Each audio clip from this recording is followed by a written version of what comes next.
ইনশাআল্লাহ উত্তর দিব। ভাই সালাফে আকিদা তো সেই আকিদা যে আকিদা সালাফে সালেহিন লালন করতেন, ধারণ করতেন। সাহাবায়ে কেরাম, তাবিঈনরা যেই আকিদা বিশ্বাস ধারণ করতেন সেটাই হলো কি সালাফে আকিদা।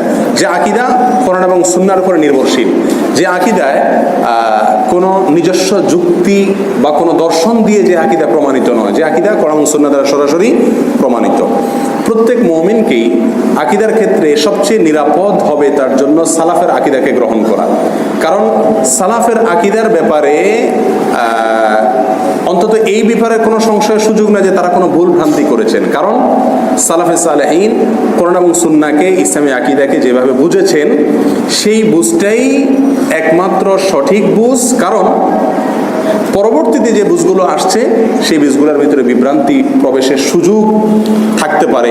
নবী রাসূলুল্লাহ সাল্লাল্লাহু আলাইহি ওয়াসাল্লাম পরিষ্কারভাবে বলেছেন যে আমার পরে যারা আসে তোমরা তাদের সুম্মাল্লাযীনা ইয়ালুনাহুম তাদের মধ্যে সত্য থাকবে, এরপরে মিথ্যা প্রসারিত হবে পৃথিবীতে। তাহলে সত্যের যুগ হিসাবে নবী সাল্লাল্লাহু আলাইহি ওয়াসাল্লাম যে যুগকে নির্দিষ্ট করে দিয়ে গেছেন, অবশ্যই সেই যুগের মানুষের বিশ্বাস, সেই যুগের মানুষের ধ্যান ধারণা সেটাই আমাদের জন্য অনুকরণীয় এবং নিরাপদ।